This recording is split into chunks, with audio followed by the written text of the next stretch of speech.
আসসালামু আলাইকুম এভরিওয়ান। তো এই তো বিকেল বিকেল আমি চলে আসলাম জায়ান্টকে আর ক্যান্ডি কিনে ছাদে। আর এই যে আমাদের বাসার সব পিচ্চিগুলো চলে এসেছে একসাথে।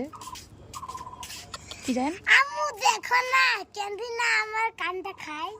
কি ক্যান্ডি কান খাচ্ছ তোমার? ও তোমার গেঞ্জি খাচ্ছে। গেঞ্জি খায় না। না তো এই যে হচ্ছে তো দুষ্টামি বিকালবেলা করে। ক্যান্ডি ক্যান্ডি ক্যান্ডি আমার দিকে তাকায়। ক্যান্ডি কত বড়